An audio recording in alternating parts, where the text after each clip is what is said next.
ప్రభు మన రక్షకుడైన యేసుక్రీస్తు వారి నామం అందరికీ శుభాభివందనములు తెలియజేస్తున్నాను. ప్రేమ దేవుని వలన ఈరోజు ఒక విలువైన అంశాన్ని మీ ముందుకు నేను తీసుకొని రావాలని ఆశపడుతున్నాను. ఆ దేవాది దేవుడే ఆ విలువైన సంగతులను తెలియజేయాలనుకున్నాడు కాబట్టి ఈరోజు తెలియజేస్తున్నాను. ప్రేమ దేవుని వలన నిజం చెప్పాలంటే ఒక అంశాన్ని నేను నెల నుండి సిద్ధపాటు చేశాను. ఎన్నో వారాల నుండి చెప్పాలని అనుకుంటున్నాను. కాబట్టి అది చెప్పలేకపోతున్నాను. ఈ వారం కూడా చెప్పలేకపోతున్నాను. కానీ ఎందుకో దేవుని కృపతో ఒక మాటను గుర్తుకొచ్చి ఆ మాట మీద ధ్యానం చేయగలిగితే నిజంగా దేవుని యొక్క మనసు ఎంత గొప్పదో నాకు అర్థమైంది. దేవుని వల్ల మరి అంత గొప్ప మనసు మీకు అందరికీ చెప్పాలని ఆశపడుతున్నాను. ఒక విషయం మళ్ళీ మీకు చెప్పాలని ఆశపడుతున్నాను. బైబిలు దేవుడు మీకు అర్థం కావాలంటే నాకు గుర్తు చేసుకోండి. నాకు చదవడానికి వస్తలేదు, నాకు అర్థం కాలేకపోతుందని ఎవరైనా మీరు అనుకుంటే దయచేసి మనల్ని మనం ముందుగా అర్థం చేసుకోవాలి. అంటే మన స్థితి ఎలాంటిది, మన ఆత్మీయ స్థితి ఎలాంటిది, మన ఆలోచన ఎలాంటిది, మన ఉద్దేశం ఎలాంటిదని మనం అర్థం చేసుకున్నప్పుడే తప్ప బైబిల్ దేవుడు అర్థం కాడిపోయిన దేవుని వల్ల బైబిల్ దేవుడు అర్థం కాడు. కాబట్టి ఇది మనసులో ఉంచుకొని చెప్పబోతున్న ఈ విలువైన మాటలను జాగ్రత్తగా వినాలని ప్రభు నమ్మను కోరుకుంటున్నాను. ఒక్కసారి కీర్తనలో 34వ కీర్తన జాగ్రత్త చూసుకుందాం. 34వ కీర్తన అందరి దిశాల ప్రేమ దేవుని వల్ల 34వ కీర్తన చదివే ముందు 34వ కీర్తన గురించి మీకు ఒక విషయం చెప్పాలని ఆశపడుతున్నాను. కీర్తనలు అనగానే మనకు అందరికి గుర్తుకొచ్చేటివి.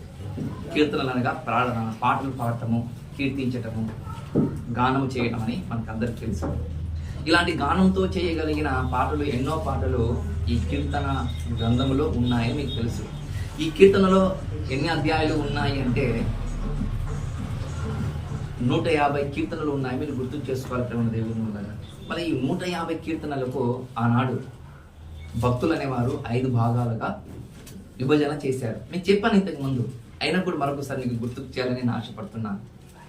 ఈ కీర్తనలు 150 కీర్తనలు 5 భాగాలుగా విభజన చేశారు. అందులో ప్రథమ స్కందం అని, ద్వితీయ స్కందం అని, తృతీయ స్కందం అని, చతుర స్కందం అని, పంచమ స్కందం అని భాగాలుగా విభజన చేశారు దేవుని వల్ల.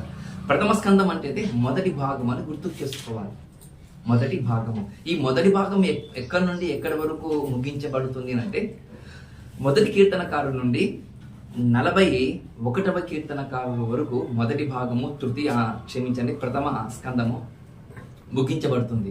మొదటి భాగము మొదటి కీర్తన నుండి 41 కీర్తనల వరకు ముగించబడుతుంది. మళ్ళీ ద్వితీయ కీర్తన 42వ కీర్తన నుండి 72వ కీర్తన వరకు ముగించడం మనం చూస్తున్నాం ప్రేమ దేవుని వల్ల. ఈ ద్వితీయ స్కందం అనేది 2వ భాగం అనేది 42వ కీర్తన నుండి 72వ కీర్తన వరకు అది ముగించడం మనం చూస్తున్నాము. అలాగే తృతీయ స్కందము అంటే 3వ భాగము, ఈ 3వ భాగం అనేది 73వ కీర్తన నుండి 89వ కీర్తన వరకు ఈ తృతీయ అంటే 3వ భాగము 3వ స్కందము ముగించడం మనం చూస్తున్నాం ప్రేమ దేవుని వల్ల. జాగ్రత్త చూసుకోండి. 4వ స్కందము అంటే చతుస్కందము 90వ కీర్తన.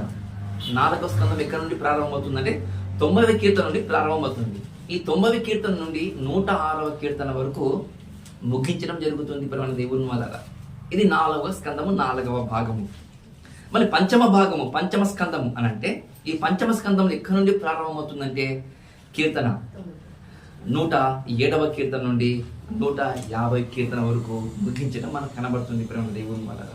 మన ఇందులో ఈ 150 కీర్తనలు ఎందరో భక్తులు దేవుని యొక్క మాటలు రాజులు రాశారు, జ్ఞానులు రాశారు, భక్తి పనులు రాశారు. అన్ని గుర్తు చేసుకోవాలి ఇక్కడ. మరి అలాంటి కీర్తనలో ఒక కీర్తన గురించి, ఆ ఒక కీర్తనలో ఒక వచనం గురించి మీకు చెప్పాలని ఆశపడుతున్నాను మీకు నేను. ఏంటిది ఆ కీర్తన అంటే 34వ కీర్తన. ఏంటిది ఆ కీర్తన అంటే 34వ కీర్తన. ఒక్కసారి జాగ్రత్తగా మనము చిన్న అక్షరాలతో చదువుకునే ముందు మనకు కీర్తనలు 34 కీర్తనలు చిన్న అక్షరాలు మనకు కనబడుతుంటాయి కదా, ఆ అక్షరాలు ఒకసారి జాగ్రత్తగా మనం చదువుకుందాం ప్రేమ దేవుని వల్ల. దావీదు అబీమెలెకు ఎదుట వెర్రివాని వల్ల ప్రవర్తించి అతని చేత తోలివేయబడిన తరువాత రచించిన కీర్తన. ఒక మాట కనబడుతుంది ప్రేమ దేవుని వల్ల. ఈ 34 కీర్తన చిన్న అక్షరాలతో కనబడుతున్న సందర్భం ఎక్కడ అంటే ఆ దేవాతి దేవుడు ఫలానా సందర్భంలో దేవుడు రాయించాడు మనకు కనబడుతుంది. ఏ సమయంలో అని దేవా అని మనం అడిగితే దావీదు అబీమెలెకు వారి ఇద్దరి మధ్యలో ఈ దావీదు అనే రాజు, ఈ విధంగా క్షమించండి రాజు కాలేదు, రాజే అనుకోండి, ఇంకా ఇశ్రాయేలు ప్రజలకు రెండవ రాజుగా నిలబడుతున్న ఈ దావీదు గారు అబీమెలెకు దగ్గరికి వచ్చి వెర్రివాని వలె ప్రవర్తిస్తున్నాడట. ఎలా అంట? వెర్రివాని వలె ప్రవర్తిస్తున్నాడట అని ప్రవర్తించడం చూస్తున్నామంట మనం. మళ్ళీ ఆ సమయంలో అక్కడ నుండి బయటికి వచ్చిన తర్వాత ఆయన రాయదగిన కీర్తన. మరి ఎందుకు వెర్రివాని వల్లే ప్రవర్తించాడు అనే దాని గురించి కొద్దిగా మీకు చెప్పడానికి నేను ఆలోచన చేస్తాను ప్రేమ దేవుని వల్ల. సౌలు అనే రాజు ఉన్నాడు కదా, మొదటి రాజు, ఇశ్రాయేలు ప్రజలకు మొదటి రాజు. ఈ సౌలు అనే మొదటి రాజు ఇశ్రాయేలు ప్రజలకు ఉన్నప్పుడు సౌలుకు కొంతమంది ఈ విధంగా అంటారంట, 1000 మంది సౌలుకు భజన చేశారని, 10,000 మంది దావీదుకు స్తుతించారని. 1000 మంది స్తుతించారంట ఎవరిని? సౌలుని. 10,000 మంది స్తుతించారంట. 10,000 మంది గొప్పోడు అన్నారంట దావీదు గారిని. అప్పుడు విసుగు చూపుకుంటుందంట సౌలు గారికి. ఆనాడు నుండి మనం మొదలు పెట్టగలిగితే, మనం ఆలోచన చేయగలిగితే ఆ విసుగు చూపు పెరిగి పెరిగి పెద్దగా ఈ చివరికి అల్లుని చేసుకున్న తర్వాత కూడా ఆ విషపు చూపు తగ్గలేదు ప్రేమ దేవుని వల్ల. అల్లుడుగా చేసుకున్న తర్వాత కూడా ఆ విషపు చూపు తగ్గలేదు. ఎవరి మీద? దావీదు గారి మీద. చంపాలనుకున్నప్పుడు తరుముతున్న సమయంలో అనేకమైన అరణ్యాలు తిరుగుతున్న సమయంలో ఒకానొక సమయంలో ఈ అబీమెలెకు అని మనకు కనబడుతుంది. ఈ అబీమెలెకు ఎవరు అంటే సౌలు కాలంలో రాజుగా, క్షమించని యాజకుడా ఉంటాడు ప్రేమ దేవుని వలన. ఈ అబీమెలెకు ఎవరు అంటే యాజకుడిగా ఉంటాడు సౌలు కాలంలో. అంతేకాదు, ఇంకా మీకు బాగా చెప్పాలంటే అబీమెలెకు అని పేరు కలిగిన వారు బైబిల్లో ఎంతమంది ఉంటారంటే 4 ఉంటారు ప్రేమ దేవుని వలన. ఎంతమంది అంటే 4గా ఉంటారు. మేము ఇంతకుముందు చదివామన్నా, మేము ఆది కాండంలో చదివాము అబీమెలెకు అని చదివామంటే ఆ అబీమెలెకు వేరు, ఈ అబీమెలెకు కూడా వేరు. అన్న అబీమెలెకు అనే రాజు ఒక స్త్రీ తల పగలగొట్టింది కదా, మళ్ళీ ఆయన ఈయనంట కాదు ప్రేమ దేవుని వల్ల. మీకు అర్థం కావడానికి అబీమెలెకు గురించి ఎంతమంది ఉన్నారో చెప్పడానికి నేను ప్రయత్నం చేస్తాను. ఆది కాండంలో మనకి 2 అబీమెలెకులు కనబడతారు ప్రేమ దేవుని వల్ల. ఎవరెవరు అంటే మీకు అర్థం కావడానికి, అబ్రహం గారు అలాగే సారే ఒక ప్రాంతానికి వెళ్ళినప్పుడు తన భార్యతో, నువ్వు నా భార్యమని నేను చెప్పాను అనుకుని నన్ను చంపేసి నిన్ను వాళ్ళు వివాహం చేసుకుంటారు, కాబట్టి నా భార్యగాని నిన్ను చెప్పను, నిన్ను నా చెల్లెలుగా చెబుతాను అని ఒక మాట వాళ్ళిద్దరు ఒప్పందం చేసుకుని ఒక దేశానికి వెళ్ళినప్పుడు ఆ దేశంలో రాజుగా ఉన్న అబీమెలెకు, మొదటి అబీమెలెకు మీకు చెప్పడానికి. ఇదే సందర్భంలో ఈసావు కూడా అదే పని చేస్తారు ప్రేమ దేవుని వల్ల. నువ్వు అందగత్తెవి కదా రిబెకా, కాబట్టి నీ నుంచి నాకు ప్రాణాన్ని ముప్పు ఉంటుంది, కాబట్టి నేను ఏం చేస్తానంటే నువ్వు నా చెల్లెలుగా నేను చెప్పుకుంటానని భార్యని చెల్లెలుగా చెప్పిన సందర్భం కూడా అదే ఆది కాండంలో మనకు కనబడుతుంటాయి ప్రేమ దేవుని వల్ల. ఈయన ఈసావు కాలంలో ఉన్న అబీమెలెకు వేరు, అబ్రహం కాలంలో ఉన్న అబీమెలెకు వేరు. ఇప్పుడు 3వ అబీమెలెకు దగ్గరికి మనం వెళ్దాం. ఈ 3వ అబీమెలెకు ఎవరు అంటే గిద్దోను కుమారుడు. ఎవరు? ఈ గిద్దోను కుమారుడు. ఈ గిద్దోను ఎవరు మీకు తెలుసు అనుకుంటాను, న్యాయాధిపతి కదా, బలాశాలి, బలం కలిగిన వాడు. మరి అలా బలం కలిగిన వాడు, బలాశాలిగా ఉన్న ఈ గిద్దోనుకు ఉపపత్నులు ఉంటారు ప్రేమ దేవుని వల్ల. ఉపపత్నులు అంటే తెలుసా? 2వ భార్యగా కొంతమంది ఉంటారు. ఆ రెండవ భార్యగా ఉన్న ఆ ఉపపత్నికి ఒక కుమారుడే ఈ అబీమెలెకు. ఈ అబీమెలెకు రాజు అవుతాడు, రాజు తను చంపేస్తారు ప్రేమ దేవుని వల్ల. మరి ఈ 4 అబీమెలెకు ఎవరు అంటే యాజకుడైన అబీమెలెకు. ఎవరు? యాజకుడైన అబీమెలెకు ప్రేమ దేవుని వల్ల. ఈ అబీమెలెకుతో దావీదు కలిసినప్పుడు, వెర్రి చేష్టలు చేసినప్పుడు జరిగిన సందర్భము, ఈ సందర్భం ప్రేమ దేవుని వల్ల ఎందుకోసం జరుగుతుందంటే ప్రాణ భయము గుప్పెట్లు పెట్టుకొని. ఇది మీకు అర్థం కావడానికి సమయలు గ్రంథము, మొదటి సమయలు గ్రంథము 21వ అధ్యాయము 13వ వచనం ఇంటికాడికి వెళ్ళినాక చదువుకోండి. నేను చెప్పే సందర్భం అక్కడ ఉంటుంది మీకు. నేను ఆకీష్ అనే ఒక రాజు ఉంటాడు. ఆ రాజు దావీదు అంటే భయపడిపోతాడు ప్రేమ దేవుని వల్ల. భయపడిపోయినప్పుడు ఇతను ఎందుకు తీసుకొచ్చావు అని అంటే, అయ్యగారు పిచ్చోడైపోయాడు దావీదు. ఎవరు? దావీదు పిచ్చోడైపోయాడు, వేరే చేష్టలు చేస్తున్నాడు, వేరేగా మాట్లాడుతున్నాడు, నోటికెళ్ళి జొల్లు కూడా వదులుతున్నాడని అక్కడ సందర్భం మొత్తం కనబడుతుండేది ప్రేమ దేవుని వలన. ఆ 34 కీర్తన ఆ సమయంలో అప్పుడు రాయడం మనకు కనబడుతుంది ప్రేమ దేవుని వలన. అప్పుడు రాయడం జరిగింది ఈ కీర్తన 34వ కీర్తన. ఈ 34 కీర్తనలో ఎన్ని వచనాలు ఉన్నాయంటే 22 వచనాలు ఉన్నాయి ప్రేమ దేవుని వలన. ఎన్ని వచనాలు ఉన్నాయి? 22 వచనాలు ఉన్నాయి. ఈ 22 వచనాలలో 3 భాగాలుగా చేసుకున్నాం ప్రేమ దేవుని వలన. కొద్దిగా తలుపు మూసేసేయండి, శబ్దం చాలా వస్తుంది కదా. ఓకే చూడండి, ఈ 34వ కీర్తనలో ఈ 22 వచనాలు ఉన్నాయి కదా. ఈ 22 వచనాలలో 3 భాగాలు చేసుకుందాం ప్రేమ దేవుని వలన. ఈ 3 భాగాలు చేసుకుందాం. మొదటి భాగము దేవుని సన్నుతించడము. మొదటి భాగం ఏదంటే దేవుని సన్నుతించడము, లేక కీర్తించడము, లేక స్తుతించడం అని గుర్తు చేసుకోవాలి. ఇది మొదటి భాగం. ఇది ఎక్కడి నుండి ఎక్కడి వరకు మనం ఆలోచన చేయాలి. మీరు బాగా చదివేటప్పుడు, కీర్తనలు చదివేటప్పుడు చాలా మంది అంటారు, మాకు కీర్తన అంటే మాకు చాలా ఇష్టం అన్నా, మాకు సామెతలు అంటే చాలా ఇష్టం. నిజమే, కానీ భాగాలుగా విభజన చేయడానికి మీరు నేర్చుకుంటారు. ఆటోమేటిక్ మీకు బైబిల్ అర్థమవుతుంది, వాక్యం కూడా నిలబడి మీరు చెప్పడానికి ఉపయోగపడుతుంది. ఇది గుర్తు చేసుకోండి. ఈ 34 కీర్తనలో 22 వచనాలలో మొదటి భాగము 1వ వచనం నుండి 8 వచనాల వరకు మొదటి భాగం ఉంటుంది ప్రేమ దేవుని వలన.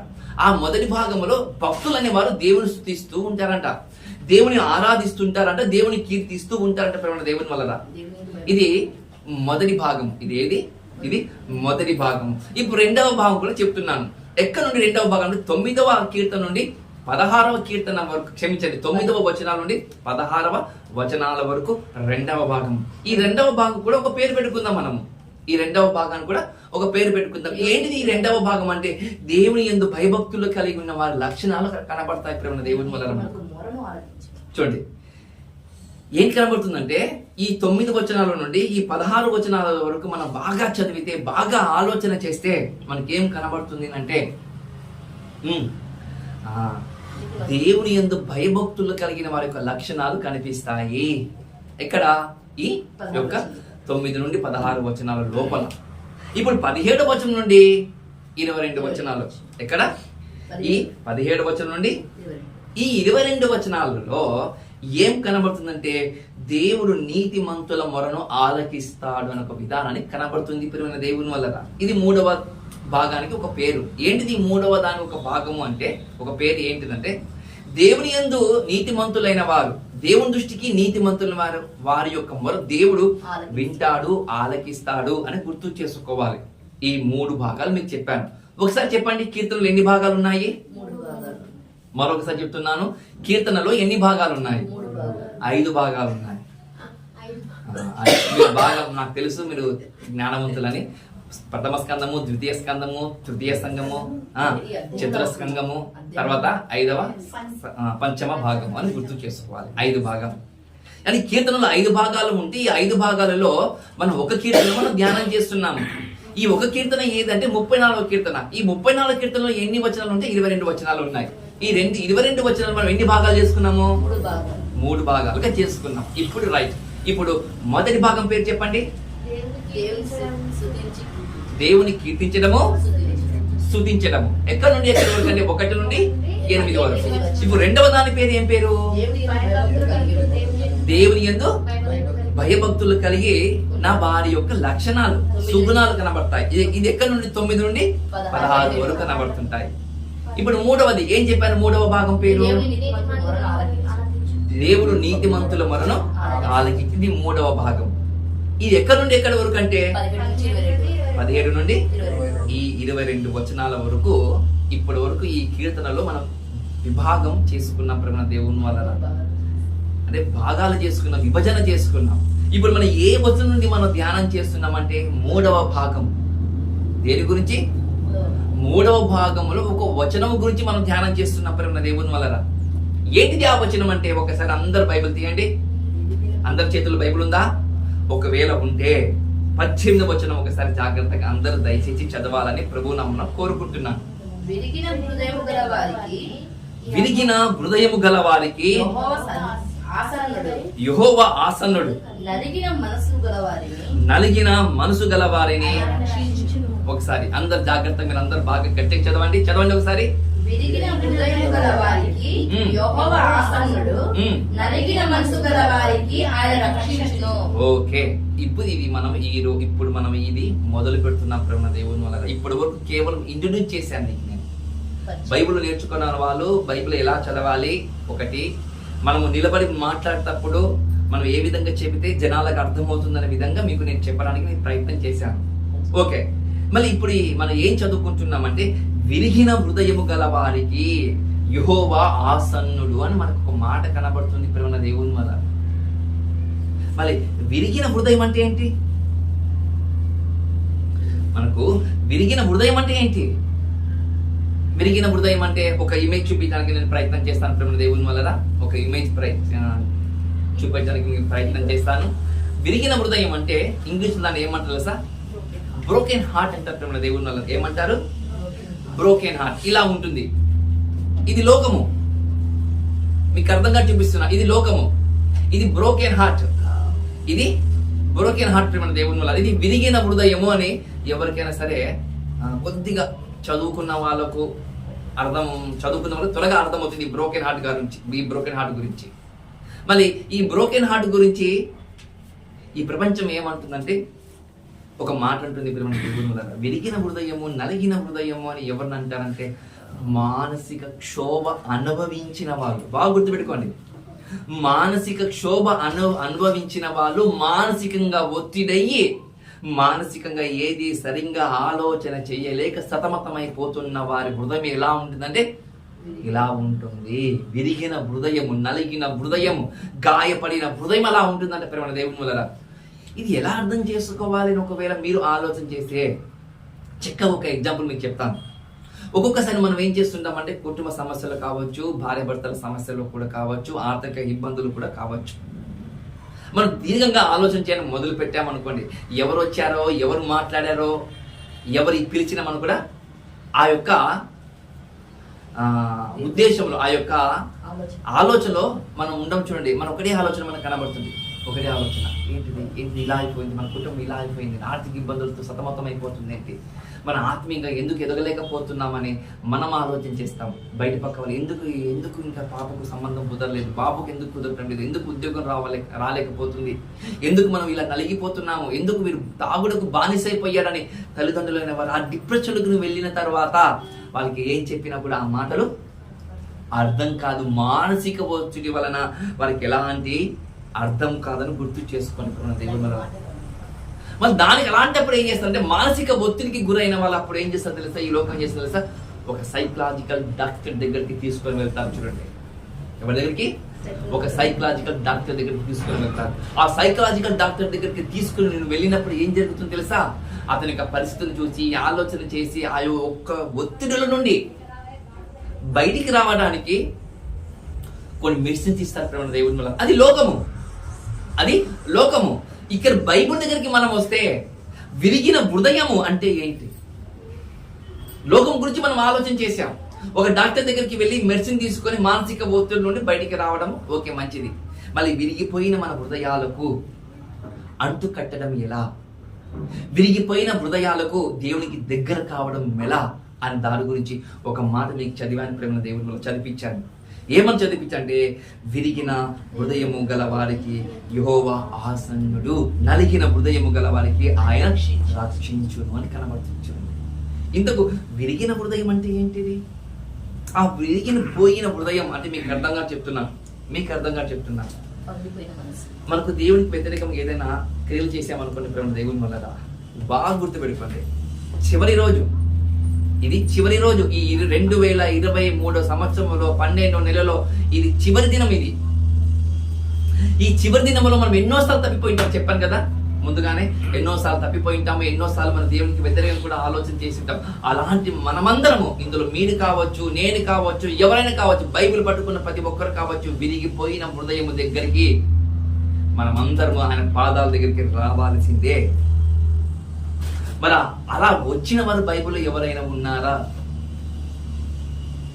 ఎవరైనా బైబిల్లో విరిగిపోయిన హృదయం కలిగిన వారు ఎవరైనా బైబిల్లో ఉన్నారంటే మీకు చెప్పే అవసరం లేదు ప్రేమ దేవుని వల్ల. దావీదు ఉన్నాడు. ఏం తప్పు చేశాను నేను చెప్పను, మీకు తెలుసు ఆయన తప్పు చేసింది కూడా. తప్పు చేసినప్పుడు ఆయన పశ్చాత్తాపం మీకు తెలుసా అని అడుగుతున్నాను మీకు. ఎంత పశ్చాత్తాపడ్డాడు తెలుసా? పాలుతో కొట్టుకుని పోయాడు. ఆయన కన్నీరు కారిస్తే ఎవరు? దావీదు.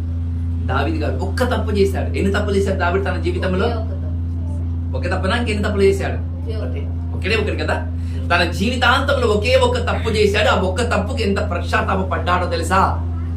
కంటి నుండి కన్నీరు వస్తున్న ఆ కన్నీరు ద్వారా తాను నిద్రపోతున్న ఆ పాన్పు కొట్టుకొని పోయిందట. ఏమన్నా కన్నీరుతో ప్రార్థన చేస్తే మనము పండుకున్న ఈ పాన్పు ఎలా కొట్టుకుపోతుంది? అంత సముద్రం వల్ల కార్చాడా? అంత నది వల్ల కార్చాడా? ఒక వాగు వల్ల కన్నీరు కార్చాడంటే ఆ యొక్క ఉద్దేశాన్ని చూపిస్తున్నట్టు దేవుని వల్ల భక్తుడు. అంత విరిగిపోయి తన మనసు దేవుని దగ్గరికి వచ్చి గోచాడుతున్నాడు. అయ్యో నా జీవితం ఇలా అయిపోయింది. దేవాది దేవుడు నన్ను రాజుగా చేసి రాజుగా ఉండాలి. నేను అందరికి తండ్రిగా ఉండాలి. ఎవరికి? ఈ సమాజానికి అంతా నేను తండ్రిగా ఉండాలి. తండ్రిగా ఉన్న నేనే తప్పు చేశాను కదా అని ఒక భావముతో దావీదు గారు పశ్చాత్తాపడ్డాడంట. ప్రేమ దేవుని వల్ల ఏం పడ్డాడంట? పశ్చాత్తాపడ్డాడంట. దావీదు గారు ఎంత పశ్చాత్తాపడ్డాడో మీకు తెలుసు ప్రేమ దేవుని వల్ల. ఏ దేవుడైతే నువ్వు తప్పు చేశావని దేవుడే చెప్పాడో అదే దేవుడు ఏమన్నాడు? నువ్వు ఒక్కగానొక్క తప్పు చేశాను చెప్పాడు తన జీవితాంతం మొత్తములు. మళ్ళీ మనం రోజుకి ఎన్ని తప్పులు చేస్తాము? సంవత్సరానికి ఇప్పుడు ఎగ్జాంపుల్ నెలకి ఎన్ని తప్పులు చేస్తాము? సంవత్సరం అవుతుంది, ముగించిపోతుంది. 365 రోజులు ముగించుకొని వెళ్ళిపోతుంది. రోజు ఒక తప్పు చేసిన 360 తప్పులు పైబడి చేసిన. మరి ఇంకా మనము దేవుని దగ్గర మనం విరిగిపోయిన హృదయంతో మనం రాకపోతే, నువ్వు పట్టుకున్న బైబిల్ ఉంది కదా, నేను పట్టుకున్న బైబిల్ ఉంది కదా, దానికి అర్థం ఏమవుతుందో తెలుసా? అఘోరపరిచిన వారిగా అవుతాం మనం. ఎవరిని? బైబిల్నా? దేవుణ్ణి మనము అఘోరపరిచిన వారిగా మనం ఉంటాం. చూడండి దేవుని వలన అలా అఘోరపరిచిన వారిగా మనం ఉంటామేమో.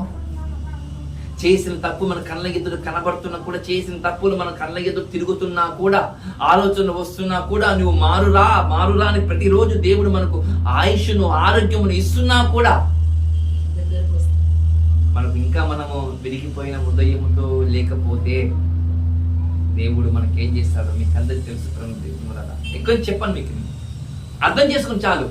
నా మనసును కాదు, దేవాది దేవుని మనసును అర్థం చేసుకోండి. అది ఆయన మనసును కొద్ది కొద్దిగా మీ ముందు ఉంచడానికి మేము ప్రయత్నం చేస్తున్నాం ప్రేమ దేవుని వల్ల. విరిగిపోయిన మనసు దేవునికి ఇష్టమంట ప్రేమ దేవుని వల్ల. మళ్ళీ మనసు మీద ఎప్పుడైనా విరిగిపోయిందా? విరిగిపోయిన మనసు అది దేవునికి ఇష్టమైందని అడుగుతున్నాను. ఆయన కోసం విరిగిపోయిందని అడుగుతున్నాను. మీ కుటుంబం కోసం విరిగిపోయి ఉండొచ్చు, నీ పిల్లల కోసము నీ మనసు విరిగిపోయి ఉండొచ్చు కాక, కానీ దేవుని కోసం నీ మనసు విరిగిపోయిందా అని అడుగుతున్నాను మీకు నేను. అందుకంటున్నాను, ఏమంటున్నాను? విరిగిన హృదయము దేవునికి ఇష్టము. ఆ హృదయానికి దేవుడు మైహూనా, నేనున్నాను కదా అని ఆ దేవాది దేవుడు అంటాడు ప్రేమ దేవుని వల్ల. ఆ దేవాది దేవుడు అంటాడు. చూడండి, ఈ విరిగిపోయిన మనసు ఎలా చెప్పాలని ఒక పదం నీకు చెప్పాలని ఆశపడుతున్న ఒక పదం. ఏంటిది ఆ పదం అంటే? పశ్చాత్తాపడటము. విరిగిపోయిన మనసు మీకుందా అని అంటే గుర్తుకు చేసుకోవాలి. మీరు బండకాలం చేశారు ఒకటే. ఏంటిది ఆ బండగానంటే విరిగిపోయిన హృదయం ఎలా ఉంటుంది? పశ్చాత్తాపముతో కూడుకున్న జీవితము ఉంటుందట. పశ్చాత్తాపంతో కలిగిన జీవితం అంటే మీకు అర్థం కావాలి. ఎగ్జాంపుల్ మీకు అర్థం కావడానికి, భార్య భర్తలు ఉన్నారు, కూతురు ఉందనుకోండి. ఆ భార్య భర్తలు ఆ కూతురును, అమ్మ నీకు వయసు వచ్చేసింది, నువ్వు పెళ్లి చేసుకో అని చెప్పినప్పుడు బలవంతంగా తల్లిదండ్రులు పెళ్లి చేశారనుకోండి. నాకొద్దమ్మా, నేను ఇంకా చదువుకుంటానమ్మా, నీ చదువుకుని నా కాళ్ళ మీద నిలబడిన తర్వాత నేను పెళ్లి చేసుకుంటానమ్మా అని ఆ కూతురు చెప్పినా కూడా నువ్వు వినలేకపోయామనుకో తల్లిదండ్రులు. ఆ సమయంలో 1 సంవత్సరం తర్వాత నీ కూతురు కట్టుకున్న భర్త చనిపోతే నీ కూతురుని చూసి నువ్వు ఎలా పశ్చాత్తాపడతావు తల్లిదండ్రులు అనేవారు? ఆలోచన చేయండి. నీ కళ్ళ ఎదురు తిరుగుతుంది నీ కూతురు, భర్తతో సంతోషంగా ఉండవలసిన నీ కూతురు, ఇద్దరు ఆలు మొగులు చెట్టా పట్టలు వేసుకొని తిరిగే వాళ్ళు. కానీ నీ బలవంతంతో నీ కూతురి జీవితాన్ని నువ్వు ఏం చేస్తావు తెలుసా? అలా నాశనం చేశానని నీ కూతురు చూసి నువ్వు ఎలా పశ్చాత్తాపడతావు చెప్పు? ఎలా బాధపడతావు చెప్పు? ఎలా దుఃఖపడతావు చెప్పు?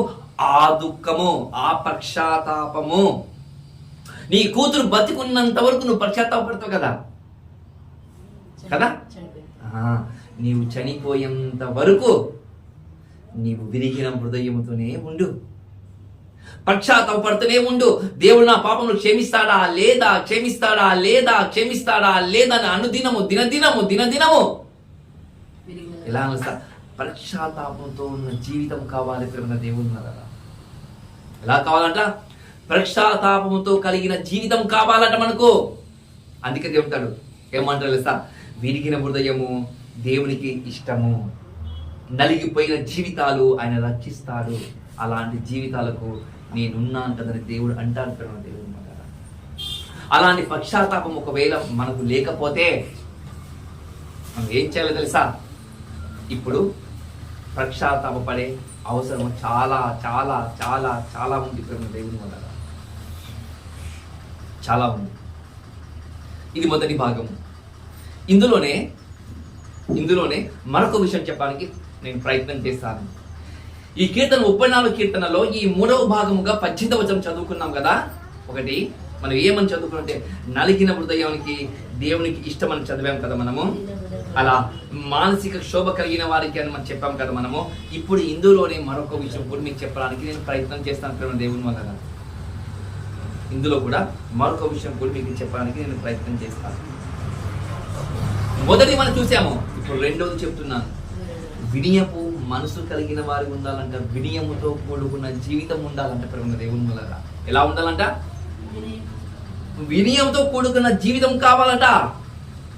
వినయంతో కలిగిన జీవితం అంటే ఎగ్జాంపుల్ మీకు అర్థం కావాలని, సండే స్కూల్ పిల్లలు ఉన్నారనుకోండి. సండే స్కూల్ పిల్లలకు రాగానే నేను ఒక మానుతాను, మోకాళ్ళ మీద నిలబడి ప్రార్థన చేయనని చెప్తాను. వెంటనే నా పిల్లలు ఏం చేస్తారు తెలుసా? మోకాళ్ళ మీద నిలబడి ప్రార్థన చేస్తారు ప్రేమ దేవుని వల్ల. మోకాళ్ళ మీద నిలబడి వాళ్ళు ప్రార్థన చేస్తారు చూడండి. అలా మోకాళ్ళ మీద నిలబడి ప్రార్థన చేసిన తర్వాత వాళ్ళు ఆమెన తర్వాత మళ్ళా కూర్చుంటారు. మీరు ఒకరొకరు వరుసగా రండి అని చెప్తాను మీకు. ఒకరొకరు వరుసగా రండి అని చెప్తాను. అప్పుడు వాళ్ళు వరుసగా వస్తారు. ఏమర్థమవుతుంది? వినయం అంటే చెప్పిన మాటకు లోబడటము అని అర్థం ప్రేమ దేవుని. వినయము గల మనసు అంటే చెప్పిన మాటకు లోబడేవారంట.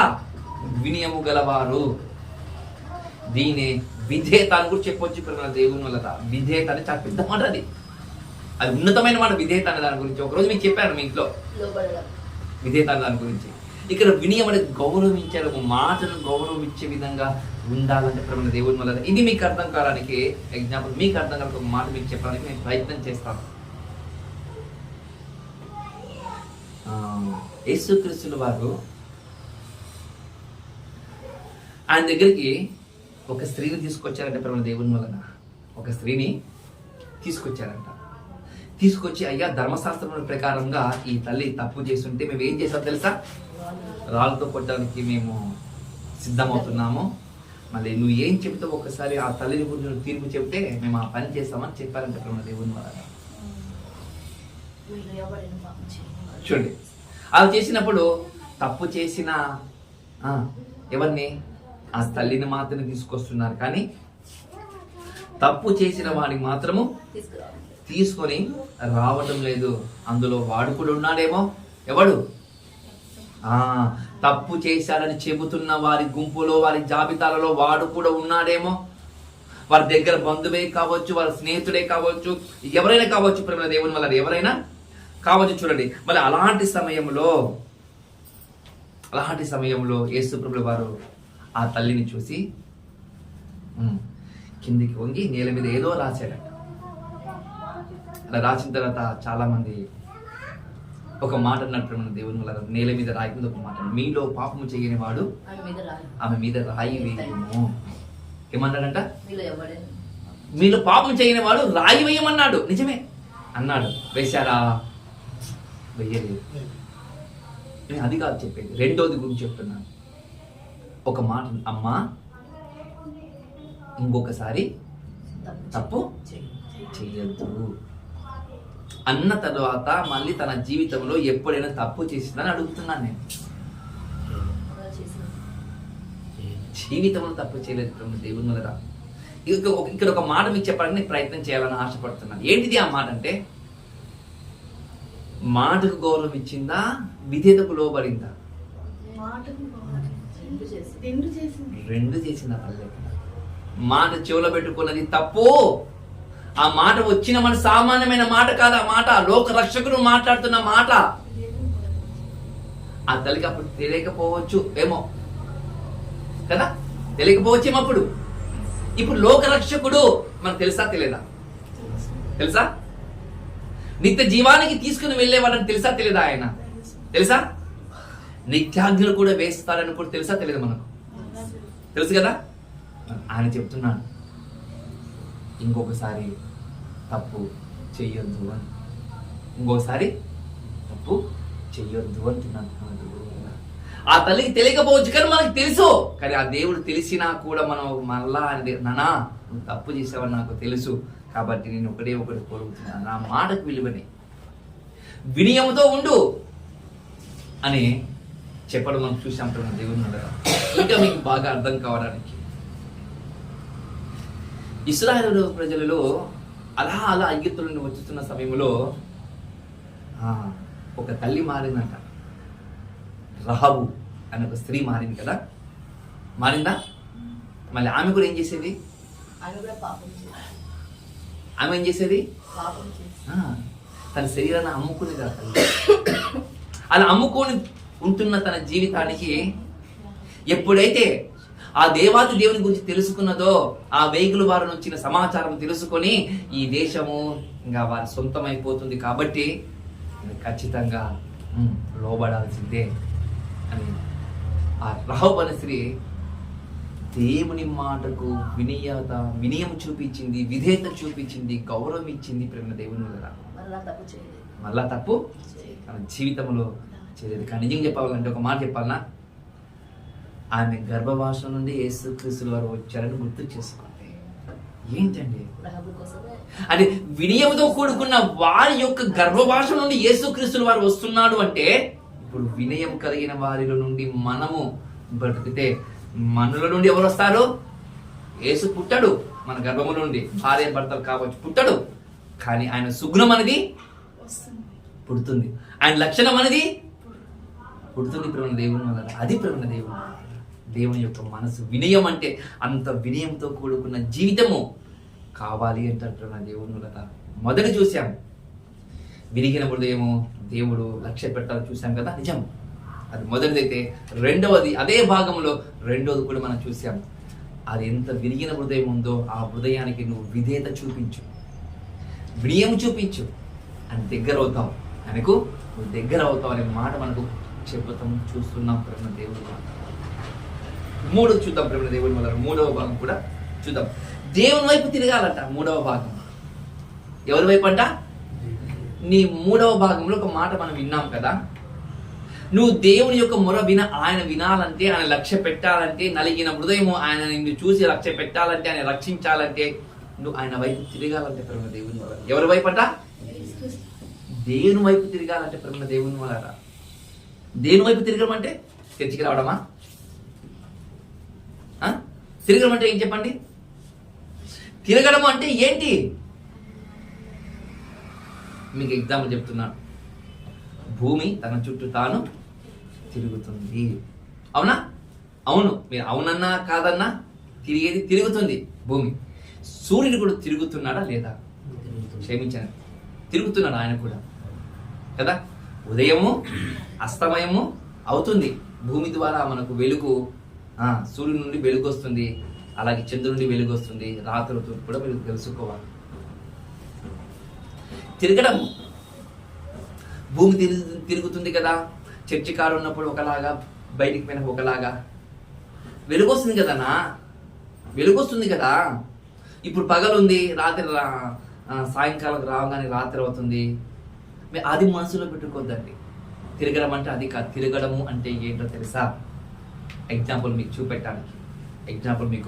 చూపెట్టడానికి సూర్యుడు ఎక్కడ ఉదయిస్తాడు? సూర్యుడు ఎక్కడ ఉదయిస్తాడని అడుగుతున్నాను నేను. తూర్పు దిక్కున ఉదయిస్తాడు. గుడ్డిగది. నీ పుట్టినా నువ్వు పుట్టకపోయినా, నీ కొడుకులు నీ కూతుళ్ళు పెరిగి పెద్దగైనా సూర్యుడు ఎక్కడ ఉదయిస్తాడు? తూర్పు దిక్కునే ఉదయిస్తాడు. తూర్పు దిక్కు నుండి మొదలు పెడతాడు తిరగటానికి అని గుర్తు చేసుకోవాలి. 100 సంవత్సరాలు కావచ్చు, ఆయన అక్కడనే తూర్పు దిక్కునే ఉదయిస్తాడు, తిరుగుతాడని గుర్తు చేసుకోవాలి. తూర్పు దిక్కున ఉదయిస్తాడు, పడమర దిక్కున అస్తమిస్తాడు. తూర్పు దిక్కున ఉదయిస్తాడు, పడమర దిక్కున అస్తమిస్తూ ఉంటాడు. వస్తాడు. ఆ తిరిగి ఈ భూమి ఉన్నంత వరకు తిరుగుతూనే ఉంది. నీవు కూడా తిరగడం అంటే ఏమో తెలుసా? ఒకే వైపు మళ్ళడము. ఎలా అంట? ఒకే వైపు మళ్ళడం. నేను మీ వైపు మళ్ళాను, నా వెనుక వైపు ఏం జరుగుతుందో నాకు తెలుసా అని అడుగుతున్నాను మీకు. నేను తెలియదు. మళ్ళడం అంటే అదేంట. నువ్వు దేని వైపు మళ్ళడం చూసుకో. అందుకే సొలొమోన్ గారు ఒక మాట అంటారు దేవుని వల్ల. ఏమని అంటారు తెలుసా? సొలొమోన్ గారు ఒక మాట చూపించడానికి ప్రయత్నం చేస్తారు. తన తండ్రి అయిన దావీదు గారు దేవాలయంలో కట్టాలని అనుకున్నప్పుడు తండ్రి దేవుడే వద్దంటాడు. వద్దు నాన్న, నువ్వు కట్టొద్దు దావీదు, ఎందుకంటే నీ చేతులతో రక్తం అంటుంది కాబట్టి ఈ రక్తపు చేతులతో దేవాలయం కడితే ఊరి కట్టాడా దావీదు? ఎంతో మందిని హతమార్చి ఆ చేతులతో కట్టిన వాడు దావీదని చెడ్డ పేరుస్తుంది నా దేవాలయానికి అని అనుకున్నాడు దేవుడు. కాబట్టి వద్దు అన్నాడు. 40 సంవత్సరాలు పరిపాలన చేసిన సొలొమోను ద్వారా ఏ యుద్ధం జరగకుండా దేవాలయాన్ని కట్టించాడు ప్రేమ దేవుని వల్ల. ఆ దేవాలయాన్ని కట్టించేటప్పుడు సొలొమోను గారు ఒక మాట అంటారు, అయ్యా నేను ఒక మందిరం కట్టాలనుకుంటున్నాను, ఆ మందిరములో నీ పిల్లలైన వారు ఎవరైనా వచ్చి పశ్చాత్తాప పడి నీ వైపు మళ్ళితే అప్పుడు ఒక మాట అంటారు ప్రేమ దేవుని వల్ల. ఆ మాట నీకు చూపించడానికి ప్రయత్నం చేస్తాను. దినవృత్తాంత గ్రంథము 6వ అధ్యాయము 20వ వచనము. దినవృత్తాంత గ్రంథము 6వ అధ్యాయము 20వ వచనము మీరు చదవడానికి మీరు ప్రయత్నం చేయండి. 2వ దినవృత్తాంత గ్రంథము 6వ అధ్యాయము 26వ వచనం. 2వ దినవృత్తాంతము 6వ అధ్యాయము 26వ వచనం జాగ్రత్తగా చూసుకున్న ప్రేమ దేవుని వలన. వారు నీ దృష్టి ఎదుట పాపం చేసినందున ఆకాశమును ముయ్యబడి వాన కురిగినప్పుడు వారు ఈ స్థలం తట్టు తిరిగి ప్రార్థన చేసిన నీ నామమును ఒప్పుకొని నీవు వారిని శ్రమ పెట్టినప్పుడు వారు తమ పాపమును విడిచిపెట్టి తిరిగిన ఎడల ఆకాశం ముందున్న నీవు ఆలకించి నీ సేవకులను నీ జనులకు ఇశ్రాయేలును చేసిన పాపమును క్షమించి వారు నడవవలసిన మంచి మార్గములు బోధించి నీవు నీ జనులను స్వాస్థ్యముగా ఇచ్చిన ఈ దేశమునకు వాన దయచేయుగాక. చూడండి, చేసిన తప్పును దేవుని ఎదుట వచ్చి వాళ్ళు నీ వైపు తిరిగి పశ్చాత్తాప పడితే, నలిగిపోయిన హృదయముతో నీవు కలిగితే, ఏ వాన అయితే నువ్వు ఆపేసావు మళ్ళీ తిరిగి ఆ వానను మళ్ళా నీవు దయచేయము, ఆ దేశము స్వాస్థ్యముగా మంచిగా ఉంటుంది అని చెబుతున్న మాట ప్రేమ దేవుని వల్ల. అంటే చేసిన తప్పుకు ఆయన వైపు మళ్ళీ క్షమిస్తాడా? దావీదు తప్పు చేశాడు, క్షమించాడా? ఆయన వైపు మళ్ళాడా? మరి తెలుగు లోకంలో మళ్ళాడా? లేదు. మగ్దలేని మరియా తప్పు చేసింది, మళ్ళా ఆయన వైపు మళ్ళింది. మళ్ళా తప్పు చేసిందా? లేదు. రహోబు అనే స్త్రీ లేదు. పేతురు గారు ఒక్కసారి కాదు అన్నాడు ప్రభువును. మరి తన జీవితం మళ్ళీ ఏమన్నా అన్నాడా? కాదని అన్నలేదు. పశ్చాత్తాప పడ్డాడు. నిజంగా ప్రేమ దేవుని వల్ల యోహాను రాసిన సువార్తలో ఒక మాట కనబడుతుంది, ఆయన సంతాపము నొందెను. యేసు క్రీస్తులు వారు ఎప్పుడైతే నువ్వు ముమ్మాలు నన్ను కాదన్న కోడు కుయ్యకముందని అన్నాడో, అప్పుడు ఆ మాట కోడు కుయిసిన తరువాత పేతురు వైపు చూస్తే ఆ చూపులో తన జీవితం మారిపోయింది మనం దేవుని వల్ల. ఆ చూపులోనే మారిపోయింది. అయ్యో సంతాపం పడినంటే తనను తాను చచ్చిపోయిన వారితో ఎంచుకున్నాడు పేతురు గారు. ఆయన వైపు మళ్ళాడంటే, ఆ చూపులోనే ఆయన వైపు మళ్ళాడంటే ప్రభుత్వ దేవుని వల్ల. మళ్ళీ తప్పు చేయలేదంట. సౌలు గారు అంటే క్షమించిన సౌలు దాని పౌలు గారు, మళ్ళీ ఆ పౌలు సౌలుగా ఉన్న పౌలు ఒక్కసారి ఎప్పుడైతే వ్యతిరేకంగా జీవించారు మళ్ళా తిరిగి ఏమైనా లోకంలో కలిసిపోయాడని అడుగుతున్నాను నేను. లేదు కదా. ఎంతో మంది బతికిన వారిని చంపిన ఆయన తిరిగి నేను చెప్పాలా, నేను చావడానికి కదే సిద్ధము అని చెప్పిన వాడు చూడండి, సిద్ధంగా అని చెప్పి చూడండి ప్రేమ దేవుని వలన. అంటే ఆయన వైపు మళ్ళడం అంటే ఇలా ఉండాలంట. నువ్వు గుడ్డిగా నమ్మాల్సిందే. నా వైపు మళ్ళురా అంటే నువ్వు కళ్ళు తీసుకొని నువ్వు కిందికి వెళ్ళినానా అంటే కళ్ళు మూసుకొని కిందికి వెళ్ళాల్సిందేనంట. అన్న మెట్లు కనపడతావు లేవు, కింద పడతానేమో అని కాదు కాదు కాదు.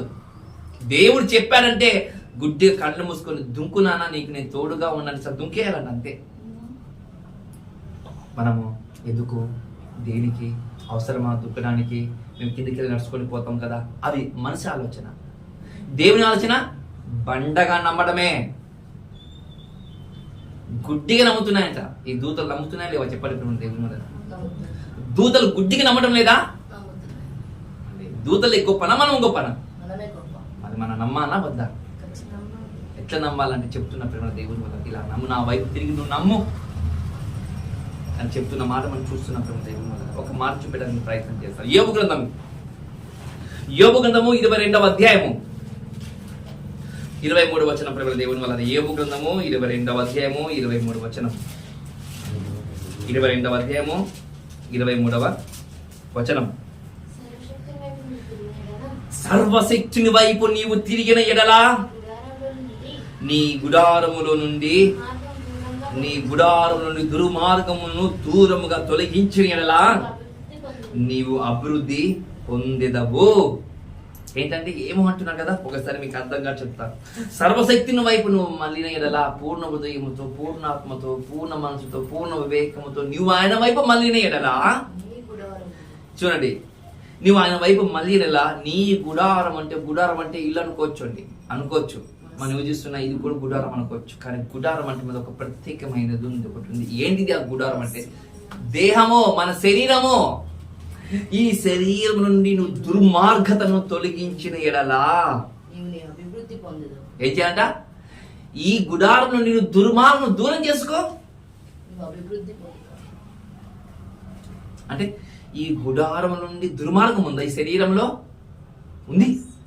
దుర్మార్గం అంటే ఎన్నో లక్షణాలతో కూడుకున్న మాట ఇది, ఎన్నో సందర్భాలతో కూడుకున్న మాట ఇది. దుర్మార్గం అంటే దుర్మార్గం అంటే వారి యొక్క లక్షణాలు చెప్పమంటే వాడు మంచోడు కాదని కాదు. వానికి నీతి, న్యాయము, యథార్థత, పవిత్రత వానికి ఏమి కనపడవు. మంచి చెడు వాడు ఏమి ఆలోచన చేయడు. చిన్న పెద్దని తేడా తెలియదు. వాడు దుర్మార్గుడట. చూడండి, అలాంటి దుర్మార్గత నీ దేహంలో నుండి, నీ శరీరము నుండి దూరముగా ఉంచుము. ఏం చేయాలంట? దూరముగా ఉంచుమన్న. చూడమైన దేవుని దూరముగా తొలగించిన నీవు అభివృద్ధి పొందేదవు. దేనిలో? ఈ లోకములు ఉన్న వాటి వైప ఆత్మీయంగా ఎదుగుతావు. నువ్వు ఆత్మీయంగా ఎదుగుతున్నావు అంటే చాలు ప్రేమ దేవుని. అంతకన్నా దాన్ని దేవుని చెప్పండి. చూడండి, సర్వశక్తిని వైపు నువ్వు తిరిగిన ఎడలా నీ గుడారముల నుండి దుర్మార్గమును దూరముగా తొలగించేలా నీవు అభివృద్ధి పొందేదవు. నిజంగా ఆయన వైపు మనం వెళ్ళామనుకోని ప్రేమ దేవుని వల్ల, ఆయన వైపు మనం తిరిగిన ఎడలా మనకి ఎలాంటి కొదవ ఉండదు ప్రేమ దేవుని వల్ల. మనం మల్లుతాం, మళ్ళీ లోకం వైపు చూస్తాం, మళ్ళా మల్లుతాం, మళ్ళీ లోకం వైపు చూస్తాం. కాదు, అలా మల్లడం అంటే అది కాదు ప్రేమ దేవుని. ఇలా మల్లు అంటున్న దేవుడు, నా వైపే మల్లు అని అంటున్నట్టుండి ప్రేమ దేవుని వల్ల. నువ్వు అభివృద్ధి పొందాలంటే ఈ విధంగా అభివృద్ధి పొందు. నువ్వు ఆత్మీయ స్థితిలో కూడా కావచ్చు, నువ్వు చేస్తున్న పనిలో కూడా కావచ్చు ప్రేమ దేవుని వల్ల. నువ్వు ఆయన వైపే మల్లు అని దేవుడు చెప్తున్నాడు. చూడండి, ఆయన వైపే మల్లు. మల్లడం అంటే అదేంట.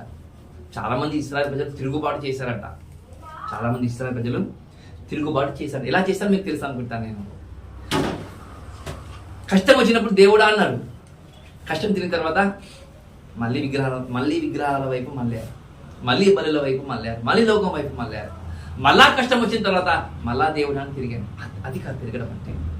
ఇశ్రాయేలు ప్రజలు మన మధ్య లేకపోవచ్చు, కానీ వాళ్ళ లక్షణాలు ఉన్నాయి చూడండి. ఆ లక్షణాలు మన మాత్రం వద్దు ప్రేమ దేవుని వల్ల. మనకొద్దు ఆ లక్షణాలు. అవి చాలా దేవునికి ఆటంకం. చాలా మన యొక్క ఆధ్యాత్మిక జీవితానికి వ్యతిరేకము. మన పరలోకం పోము అలాంటి లక్షణాలు కలిగి ఉంటే ప్రేమ దేవుని వల్ల అలాంటి వద్దు అంటాడు దేవుడు. చివరి ఒక మాట చూపిసి ముగించుకుంటాం.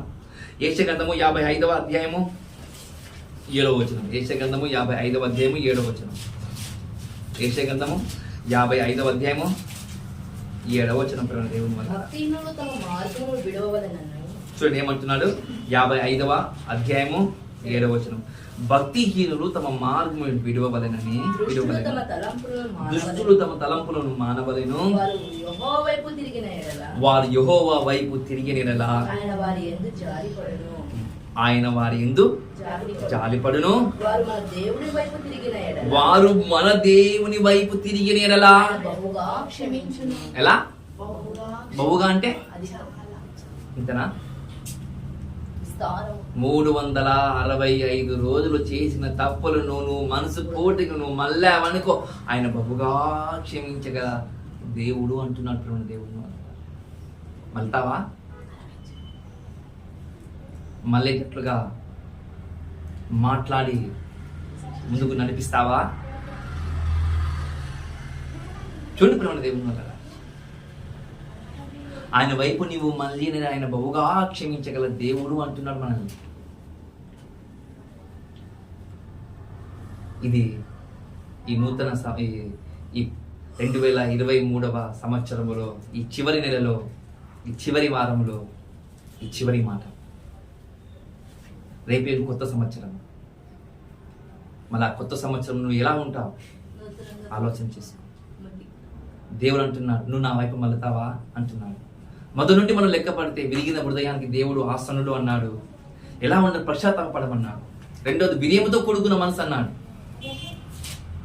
ఒక రాహుని చూపించాము, ఒక మగ్ధలేని మరియను చూపించాము మనం బిర్యముతో కూడుకున్న జీవితాలతో.